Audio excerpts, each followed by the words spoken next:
जाते हैं। आपको उसमें नहीं उलझना है, आप पहले से उलझे हुए हैं, इसीलिए तो उस किताब के पास गए हैं।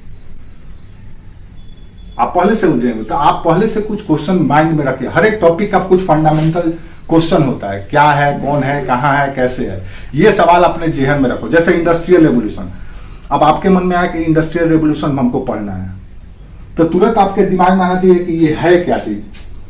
तो जैसे ही आप क्वेश्चन लिख लो, आप 10 क्वेश्चन स्वयं से लिखो, 5 मिनट लगेगा। क्या है, कब है, कैसे है, याद अपने दिमाग में एक बार 2 बार लिखोगे, उसके बाद से आपके दिमाग में ही वो सेट रहेगा।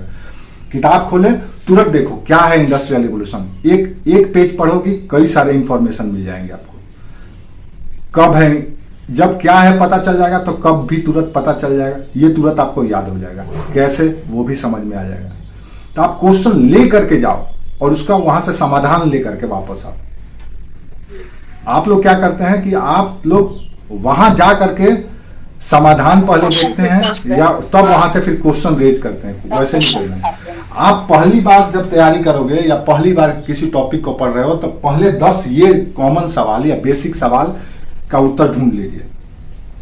जब ये 10 सवाल या बेसिक 10 सवाल का जवाब आप ढूंढ लेंगे, उसके बाद आपके जेहन में उन बारीकियों पे सवाल उठने लगेगा जो आप थोड़ी सी गहराई में जाकर के उसका समाधान ढूंढ सकते हैं।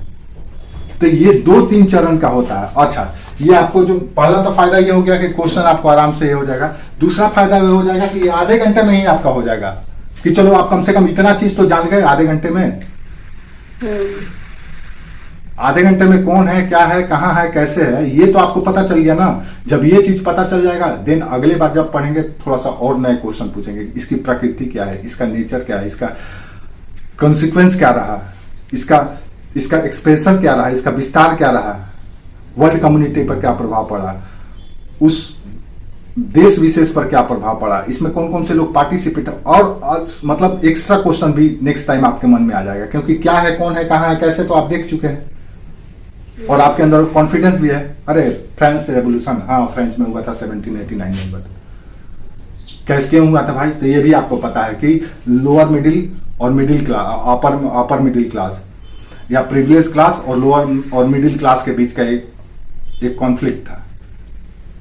क्यों, कौन कौन भाग लिया भाई, तो ये ऐसा आंदोलन था फ्रेंच रेवोल्यूशन जो पादरी ही पादरी के खिलाफ,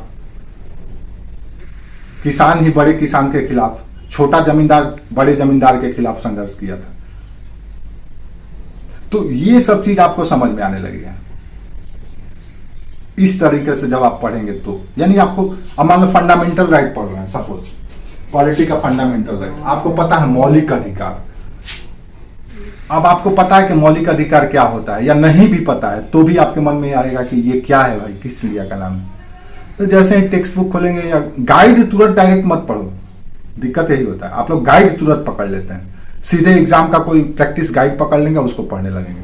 वैसे नहीं पढ़ना है। आप कोई भी टेक्स्ट बुक लो, उसको कम से कम समय में जितना हो सके, जितना बार हो सके पढ़ लो। इससे क्या होगा कि आपके मन में जो भ्रम रहता है, जो डाउट रहता है, वो खत्म हो जाएगा, कंफ्यूजन रहता है वो खत्म हो जाएगा। उसके बाद आप प्रैक्टिस से क्वेश्चन सॉल्व करो, बनाओ, तब होगा। किसका सर ये करेंगे, प्रैक्टिस बुक किसका खरीदेंगे, कौन सा? जिसका भी खरीदना है तो आप इस मेथड पर तैयारी करो कि ज्यादा सही है। ये समाधान, इस समस्या का समाधान यही होगा। और ये डर उसी को होता है कि ये भी पढ़ना है, वो भी पढ़ना है। ऐसा डर 2 लोगों के साथ होता है। एक तो वो लोग होते हैं ये समस्या से पीड़ित, जो पहले उनको पढ़ने का अनुभव नहीं है, तैयारी करने का अनुभव नहीं है, या उन्होंने अपना टाइम नहीं दिया। ये तो यानी जो लेक ऑफ टाइम वाले बंदे हैं, समय जिन्होंने अपना टाइम नहीं दिया है, उनके सामने ये समस्या आएगा ही आएगा। ये कॉमन।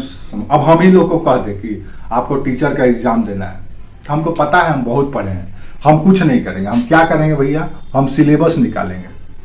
सिलेबस निकाल करके देखेंगे उसमें कौन कौन सा टॉपिक है।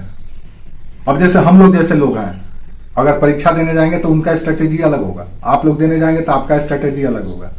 हम देने जाएंगे तो हम क्या करेंगे, सिलेबस खोलेंगे और देखेंगे कि सिलेबस में इसमें से कौन कौन सा सबसे हिट टॉपिक है जहां से सवाल पूछे जाएंगे। तो सबसे पहले हम उस हिट टॉपिक को अलग कर लेंगे। हिट टॉपिक को अलग करके हम क्या करेंगे कि 2 दिन 3 दिन 4 दिन 5 दिन टाइम देंगे कि इस हिट टॉपिक में पिछले मतलब अभी से पहले जो भी एग्जाम हुआ पिछले 5 वर्षों में कौन कौन से क्वेश्चन पूछे गए हैं।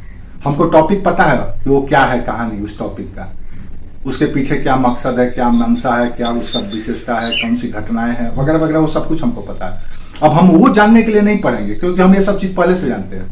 हम ये जानने के लिए पढ़ेंगे कि इसमें किस तरह के सवाल पूछे जाएंगे। अब हमको पता चल गया कि टीचर का एग्जाम है तब कौन है, क्या है, कहाँ है, कैसे है, यही सवाल पूछे जाएंगे।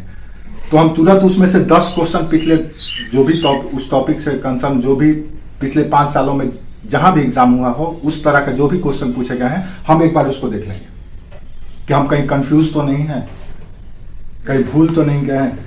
बस यही हम करेंगे और ये मेरा तैयारी 1 महीना में हो गया और हम जाएंगे और हम अच्छा नंबर लेकर के आएंगे। अब दिक्कत आप लोगों के साथ क्या है, जो आप लोग बिगिनर हैं, जो अपना टाइम वेस्ट किए हैं। बीएड करने के दौरान ही आपको टीचर की तैयारी शुरू कर देनी चाहिए थी, लेकिन आप लोग बीएड स्पेशल टाइम लगा करके किए हैं 2 साल। उस समय हम लड़कों को कहते हैं कि यही टाइम है। जैसे यूपीएससी की तैयारी करने वाले बच्चे को कहते हैं हम कि जब आप +2 पास किए या +2 में हैं तो उसी समय से लेकर के ग्रेजुएट होने तक आप ये 4-5 साल का समय ही तैयारी का समय समझिए। तैयारी का समय वही होता है। उसके बाद तो आपको लड़ना है वहां पे। उसके बाद आपको युद्ध के मैदान में अपने आप को साबित करना है, प्रूव करने का समय होता है। लेकिन आप लोग क्या करते हैं कि जब जंग का ऐलान हो जाता है तब आप तैयारी शुरू करते हैं। जब आपका साबित करने का टाइम आता है तब आप अपने आप को तैयार करते हैं। तो तैयार करते रहिए, तब तक जंग खत्म हो जाएगा। नेक्स्ट टाइम जब जंग खत्म हो जाएगा तो आप भी खत्म हो जाते हैं। ये नहीं कि आप अपना चलो इस बार जंग हार गए हैं तो अगले बार के लिए तैयारी करते रहते हैं। नहीं, आप क्या करते हैं, जंग खत्म हो गया ना यार, चलो बैग वैग पैक करो, अब घर चलो। अब अपना जो सोशल स्ट्रेस है, फैमिली स्ट्रेस है, जो उलझने हैं उस उलझन में उलझ जाओ और बैठ करके कहो यार। अगर उलझ जाइए तो सब वही है बस, और कुछ नहीं। और बैठ करके रोते रहो कि यार मेरा नहीं हुआ, ऐसे नहीं हुआ, इतना कम रह गया। वो होगा ही, जिंदगी भर होगा। एक कॉम्पिटिटिव एग्जाम है, प्रतियोगिता परीक्षा। प्रतियोगिता परीक्षा में एवरेज में जो बेस्ट करता है उसी का सिलेक्शन होता है। और प्रतियोगिता परीक्षा में हर एक बालक, हर एक छात्र जब शुरुआत करता है या तैयारी का आरंभिक दौर में होता है, सब एक ही लेवल का होता है। जितने भी एकेडमिक से अगर निकले हुए हैं तो सबको एकेडमिक नॉलेज होता है। प्रतियोगिता परीक्षा का नेचर अलग होता है। तो जो लड़का तेज होता है, जो समझदार होता है, वो उसी समय अपनी तैयारी शुरू कर देता है। हम आप लोग को कई बार बोले हैं, टीचर के एग्जाम वाले बहुत सारे पहले बच्चे थे, तो उनका जब हम अलग से लेते थे तो उन लोग को हम वही बोलते थे। उन लोग में सबसे बड़ा डिमेरिट यही था कि वो अपना ख्वाबे देख लिया है कि बस टीचर बनना है। अब टीचर बनने के लिए उसको पता है कि इतना ही मेहनत करना है। देखो, तारक पे चढ़ने वाला स्किल सीख लो, अमरूद पर ऐसे सीख जाएगी। अमरूद पर तारक पे चढ़ने का स्किल सीख लेगी अगर, तो अमरूद पर ऐसे ही चढ़ जाएगी। लेकिन आप लोग स्किल क्या सीखते हैं, अमरूद पे चढ़ने का। और जब आपके सामने आ जाता है दूसरा सीधा अमरूद, तो आप चढ़ ही नहीं पाते हैं। तो आपको हमेशा अपने आप को एडवांस वर्जन में लेकर के चलना है। आप अपने आप को हमेशा एडवांस रखिए। जैसे नहीं होता है कि खुद ही को कर बुलंद इतना कि हर तकदीर से पहले खुदा बंदे से खुद पूछे कि बता तेरी रजा क्या है। तेरी रजा क्या। तो आप अपने आप को बुलंद करते ही नहीं है। और रजा आपकी तब होती है जब आपके सामने। तो आप लोग का स्ट्रेटेजी ही गलत है तैयारी करने वाला। तैयारी करने वाला लड़का, अगर आपने बीएड किया है तो आप आश्वस्त हैं जिस दिन आपने बीएड किया या करने का डिसीजन लिया, फैसला लिया, आपको उसी दिन से आपको ये सोच करके पढ़ाई करना चाहिए कि ये 2 साल हम बीएड का क्लास भी करना है तो कर लेंगे और उसके बाद हम अपना समय को तैयारी में लगाएंगे कि टीचर का जो एग्जाम होगा उसमें हम मैक्सिमम नंबर लाएं। आपका बीएड का डिग्री कहीं का भी, कितना भी अच्छा कॉलेज से हो, कितना भी अच्छा ऑर्गेनाइजेशन से हो, कोई मतलब ही नहीं रखता है जब तक से आप इसके मेरिट लिस्ट में नहीं आएगा। वो सिर्फ और सिर्फ आईडी कार्ड की तरह होता है, एंट्री कार्ड की तरह होता है, गेट पास की तरह है वो बस। तो आपको ये सब चीज थोड़ा बदलना पड़ेगा। दूसरा, अपने अंदर हमेशा ललक रखो, बच्चे वाला जेहन रखो। आप चाहे आपके भले बच्चे हों, लेकिन आप भी अपने आप को बच्चा बनाए रखो। जिस दिन आपके अंदर का बच्चा मर गया तो आपके अंदर का ललक ही खत्म हो जाएगा। जैसे बच्चे में क्या होता है, बच्चे में हर एक चीज का भूख होता है, ललक होता है, देखने का, पाने का, खेलने का, कूदने का, सब वो ललक में ही रहता है। इसीलिए हमेशा वो एनर्जेटिक रहता है, ऊर्जावान रहता है। और एक समय के बाद आदमी आकर के सेचुरेट हो जाता है। जैसे आप लोग सेचुरेट हो गए, हम तो अभी भी सेचुरेट नहीं हुए, हम तो अभी भी उतना ही उमंग में रहते हैं, हमको कोई फर्क नहीं पड़ता है, हम अभी भी उतना ही उमंग में हैं। हमको अगर अभी भी मौका मिल जाए कि आप एग्जाम देना है, तो हम आज भी आप लोग से ज्यादा पढ़ेंगे और अच्छे उमंग के साथ पढ़ेंगे, क्योंकि हमारे अंदर वो ललक है। वो ललक आपको पैदा करना पड़ेगा। जैसे बताए थे ना, 3 तरह के लोग होते हैं। एक स्वाभाविक रूप से, बारिश तक तो नहीं चाहिए रहता, वो अपने आप में ही तो आपको वो चीज लाना पड़ेगा। जो आपको कोई जरूरत नहीं है कि आपको समाज को वो दिखे, आपको दिखाने की जरूरत नहीं है। आप अंदर से रहिए, आप अंदर से रहिए। हम कहते हैं कि बच्चा कहने का मतलब ये नहीं कि नादानी कीजिए। यहाँ पे बच्चा कहने का मतलब है आप उतना ऊर्जावान रहिए। नादानी नहीं करना है, गलतियां नहीं करनी है, क्योंकि भगवान आपको दोनों दे दिए हैं, अनुभव भी दे दिए हैं, ऊर्जा भी दिए हैं। तो आप ऊर्जा को बढ़ाइए, अनुभव के मदद से, और उसका फायदा उठाइए। कम ऊर्जा इन्वेस्ट में मैक्सिमम फायदा उठाइए। अब आप बोझिल बने हुए हैं,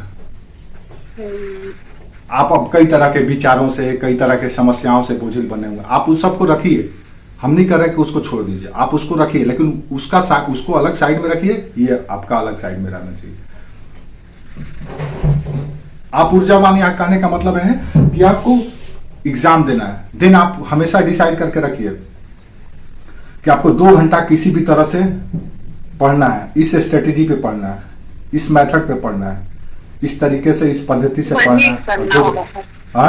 स्टार्टिंग में वही करना है कि पूरा पढ़ना है, 2 घंटा दे तो फुल दे, उसको पढ़िएगा। अब लेकर के बैठे हुए हैं यार, बीपीएससी का एग्जाम देना है, टीचर का एग्जाम देना है, कैसे होगा, क्या होगा। अरे भूल जाओ क्या होगा क्या नहीं होगा, आपको परिणाम का चिंता नहीं करना है। आप जिस दिन देखो एक बात समझ लो, परिणाम आपके प्रयास पर निर्भर करता है। क्या बोले हम ये बोले कि परिणाम आपके प्रयास पर निर्भर करता है। जिस दिन आप 100% प्रयास करेंगे, आपका परिणाम भी 100% होगा। देख लो, जिस दिन आप 100% प्रयास करेंगे, परिणाम भी 100% होगा।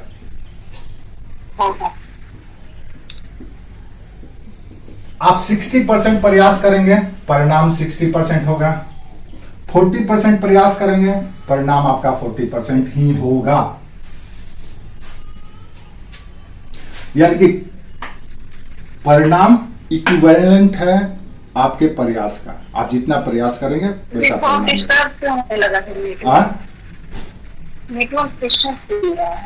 अब होता क्या है कि ये जो नर्चर है या ये जो नेचर है, ये एकेडमिक एग्जाम का है,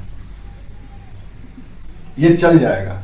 40% भी अगर प्रयास कर देते हैं, दिन 40% में आप पास हो जाते हैं, आपको डिग्री मिल जाती है। 60% कर दिए, दिन फर्स्ट डिवीजन का डिग्री मिल जाता है। लेकिन प्रतियोगिता परीक्षा में ये नहीं चलता है। प्रतियोगिता परीक्षा में क्या चलता है, चाहे किसी भी लेवल का हो, आप 100% दीजिए और 100% क्वालिफाई होइए, बस। इसके पास और कोई रास्ता नहीं है, या तो फेल या तो पास। न कि 3rd डिवीजन से पास, न तो ऐसे ही जैसे वो होता था बचपन में, सुने होंगे हम लोग, या आप लोग महसूस अनुभव किए होंगे, हम लोग तक किए। जब हम लोग गांव के सरकारी स्कूल में पढ़ते थे, तो वहां पे रिजल्ट 3 ही लोगों का पूछा जाता था। जब हम लोग गांव में पढ़ते थे लोअर स्कूल में, तो वहां पे 3 ही लोगों का रिजल्ट पूछा जाता था। गांव के जो बड़े बुजुर्ग लोग होते थे, चाचा, भैया और या जो भी लोग, दादा, कार्य फलानवा आता, हाँ, फर्स्ट कौन आया आता फलना, सेकंड कौन आया तो चिन्हना, थर्ड कौन आया तो ढेकना। तो फर्स्ट सेकंड थर्ड का पता हो गया। बाकी लोगों का रिजल्ट नहीं पूछा जाता था। क्यों नहीं पूछा जाता था? क्योंकि ये पता है कि फर्स्ट सेकंड थर्ड बाकी लड़का पास। सर आपका नेटवर्क इश्यू है क्या? मेरा कोई इशू नहीं है, मैं हम ब्रॉडबैंड से क्लास ले रहे हैं, आपके तरफ से इशू हो सकता है। पता नहीं हो रहा है क्योंकि हम कनेक्ट किए हैं दो नेटवर्क का, एक अलग एक नहीं हुआ तो दूसरा कर लेंगे चेंज। ब्रॉडबैंड है ना? एक में काम नहीं किया तो दूसरा ब्रॉडबैंड है ना? तो एकेडमिक डिग्री में चलता है फर्स्ट सेकंड थर्ड बाकी लड़का पास, लेकिन यहाँ पे नहीं चलता है। यहाँ पे फर्स्ट टू लास्ट सबका रिजल्ट देखा जाता है, और सबका रिजल्ट तभी होता है जो वो अपने लेवल पे 100% प्रयास करता है। साम दाम दंड भेद, कुदरत का हर एक को नियम आजमा लेता है, जिससे वो अपना 100% लगा देगा। जब तक कॉम्पिटिटिव एग्जाम में आप 100% पुट नहीं करेंगे तब तक से आपका रिजल्ट कदापि नहीं हो सकता है। आप पढ़ते रहिए।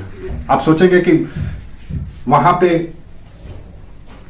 कंजूसी करके, उसको धोखा दे करके, वहां पे अपना तैयारी के दौरान, अपने अध्ययन के दौरान आप खुद से जस्टिफिकेशन नहीं करते हैं, जस्टिस नहीं करते हैं उसके साथ, तो आपके साथ न्याय सफलता में कभी नहीं हो सकता है। आपको अगर सफलता में न्याय हासिल करना है या संघर्ष में सफल होना है, तो आपको संघर्ष करने में के दौरान भी 100% देना होगा। जितना आप देंगे उतना आपको मिलेगा। ये कर्म फल है, ये कर्म फल का इससे बेहतर उदाहरण आपको कुछ नहीं मिलता है। आपको फल का चिंता नहीं करना है। गीता तो आपको पता ही है, गीता में भी कहा गया है कर्म फल की आपको चिंता नहीं करना है, आपको सिर्फ कर्म करना है।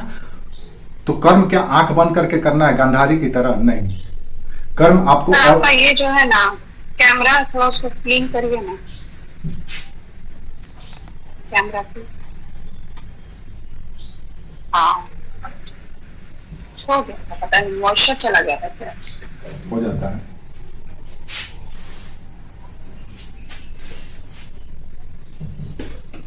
समझ में आया? तो आप इस मेथड पे आप अपने आप को तैयार कीजिए। आपको तैयार करने के लिए कहीं दूसरी जगह नहीं जाना है। आपको सबसे पहले तो अंदर से ये सोच के रखना है कि आप 20 साल के हो, 18 साल के हो। शरीर आपका अस्वस्थ हम समझ रहे हैं, मन तो अस्वस्थ नहीं है ना। लेकिन सोच तो अस्वस्थ नहीं है। सोच को फ्रेश आप इसको फ्रेश रखोगे ना, ये जो है ना, यहाँ से एक मैसेंजर की तरह है। यहाँ से जो न्यूरॉन जो गया है ना, वो एक अलग अलग तरह का बोझ सा लगता है सर। ऐसा नहीं है, आप बोल रहे हैं ना, बोझ सा लगता है, लग रहा कि मतलब कुछ डाल दिया गया है, एक फ्रीडम सोच का और एक वो बोझ सा, वो थोड़ा लगता है। वो सब कुछ अपने जब आप तैयारी करते हैं तो आप उस समय, मेरी बात सुनो, जब आप तैयारी करते हैं तो आप उस समय अकेले होते हैं, रूम में अकेले होते हैं, आपके इर्द गिर्द कोई नहीं होता है। अगर आप तैयारी लोगों के बीच में कर रहे हैं, परिवार के बीच में कर रहे हैं, तो आपका तैयारी नहीं हो रहा है। वो आपके उस समय आपके चारों ओर कई तरह का जो सवाल है, बोझ है, वो घूमते रहेगा। जब आप तैयारी करने के लिए आप अपने पर्टिकुलर या स्पेशल रूम में, टेबल पे या जहां भी आप करते हो, लोकेशन पे जाते हो, पर्टिकुलर स्थान पे करते हो, उस दौरान सिर्फ और सिर्फ आप अपने आप को एक 16 साल या 21 साल का स्टूडेंट की तरह रखिए। समझिए, उस समय भूल जाइए कि आप कितने बच्चे की माँ हैं, कितने बच्चे के पिता हैं, आपकी आयु कितनी है। आपको सिर्फ और सिर्फ एक प्योर स्टूडेंट की तरह वहां पे सोचना है, जैसे आप 18 साल की आयु में सोचते थे, जैसे आप 20 साल की आयु में सोचते थे। जिस दिन आप ये सोच करके पढ़ाई करेंगे, आपके अंदर ऊर्जा भी सकारात्मक रहेगा, आपके इर्द गिर्द भी ऊर्जा सकारात्मक रहेगा, और कम समय में ज्यादा कुछ आप सीख पाएंगे। अब मान लो हम ही हैं, मान लो हम पढ़ाने आए, और पढ़ाने आए तो उस समय, पढ़ाते समय हम अपने सारे गम, सारे दुख, सारी समस्याएं, सारा बोझ लेकर के खड़े हो जाएं, और दिमाग में मेरा वही चलता रहे, तो हम क्या पढ़ा पाएंगे? नहीं फिर आप भी नहीं पढ़ पाएंगे, फिर आप भी नहीं पढ़ पाएंगे। तो आप देखना, बहुत सारे टीचर ऐसे होते हैं जो पढ़ाते समय बड़ी मजा लेते हैं, बहुत इंजॉय करते हैं, मजाक करते हैं, खेलते हैं आप लोग के साथ भी। वो क्यों करते हैं? क्योंकि उनको पता है कि अगर वो नहीं बच्चे रहेंगे, बने रहेंगे, तो सामने वाला भी सीरियस हो जाएगा, और सीरियस होकर के डर के और बोझिल होकर के कोई भी काम करेंगे तो सरलता से नहीं होता है, बड़ी जटिल हो जाता है, बड़ी संघर्ष करवाने लगता है। इसलिए कोई भी आपका जो भी रिस्पॉन्सिबिलिटी है उसको एंजॉय कीजिए, एंजॉय के साथ आप उस काम को कीजिए, उसका मजा लीजिए। जैसे एडवेंचर में हम लोग क्या करते हैं, एडवेंचरस होते हैं तो हम लोग रिस्क लेते हैं, करेज वाला काम करते हैं ताकि हमको रोमांच मिल सके। रोमांच काहे के लिए भाई? ताकि हम अंदर से युवा बने रहें। जिस दिन आपके अंदर का रोमांच खत्म हो गया उस दिन आप बूढ़े हो गए। और हम लोग के साथ दिक्कत यही है कि आप किसी का भी शादी, विशेष करके जिसका शादी वादी हो जाता है, वो अपने आप को बेचारा अपने अंदर का जो रोमांच है वो धीरे धीरे कुचल देता है। या तो उसकी पत्नी कुचल देती है या उसका पति कुचल देता है, वो भी बेचारा कुचला जाता है। दोनों आदमी का हो गया, दोनों देखना, शादी के बाद दोनों ही अचानक बूढ़े दिखने लगते हैं 2 साल 3 साल के बाद। क्यों हो जाता है? क्योंकि वो उनके अंदर का वो रोमांच ही खत्म है। यार जिंदगी का जो टाइम है, आपसे ये नहीं कहा जा रहा कि कुछ ऐसा काम कीजिए जो एंटी सोशल हो, आपको वो सब कुछ नहीं करना। आप अपने अंदर का जो रोमांच है उसको जिंदा रखिए, खुश रखिए, खुश रहिए। आपका जो समस्या है जिस जगह पे है उस जगह पे आप उसका समाधान कीजिए। जब क्लासरूम में बैठे हैं तो आपके अंदर वो रोमांच होना चाहिए जो एक विद्यार्थी का होता है। जब आप सोसाइटी में बैठे हैं तो आपके अंदर वो रोमांच होना चाहिए जो सोसाइटी को चाहिए। यानी एक व्यक्ति अलग अलग समय में अलग अलग व्यक्तित्व का हो। जैसे हम हैं, दोस्तों के बीच में हम दोस्त हैं, पढ़ाने आए तो टीचर होगा। बहुरूपिया की तरह रहिए। बहुरूपिया जो होता है ना, बहुरूपिया की तरह रहिए। जब आप गार्जियन हैं तो गार्जियन की तरह बच्चा के सामने रहिए। जब टीचर हैं तो टीचर की तरह रहिए। जब आप स्टूडेंट के मोड में हैं तो आप प्योर स्टूडेंट बन जाइए, तब आपको फायदा मिलेगा और आपका जिंदगी में वैरायटी ऑफ टेस्ट मिलेगा। जो आईएएस के बच्चे होते हैं, जो आईएएस का तैयारी करते हैं बच्चे, वो आईएएस को अक्सर इंटरव्यू में भी पूछा जाता है ये सवाल कि आप आईएएस की तैयारी आप क्यों की है या क्यों बनना चाहते हैं। ऐसा सवाल, सामान्य सवाल है जो अक्सर यूपीएससी में पूछे जाते हैं। तो ये इसका बड़ी कॉमन जवाब देता है जो भी एस्पिरेंट है, वो कहता है क्योंकि इसमें वैरायटी ऑफ रिस्पॉन्सिबिलिटी है, वैरायटी ऑफ कह सकते हैं काम है, हाँ वर्क है, रोमांच है, कुछ समाज को देने का मौका मिलता है। इसीलिए आईएएस हमेशा पैशनेट रहता है, हमेशा एकदम आप देखेंगे एनर्जेटिक रहता है। लेकिन वही क्लर्क को देख लीजिए, बड़ा बाबू को देख लीजिए, उसको पता है कि दिन में जाकर के टेबल पर टाइप चलाना है, कंप्यूटर चलाना है, वो धीरे धीरे धीरे धीरे धीरे धीरे धीरे एकदम उसी टाइप का मशीन बना लेता है। तो आपको आपके व्यक्तित्व में वैरायटी होना चाहिए। एक ही व्यक्तित्व को लेकर के हर एक जगह फिट नहीं कर सकते।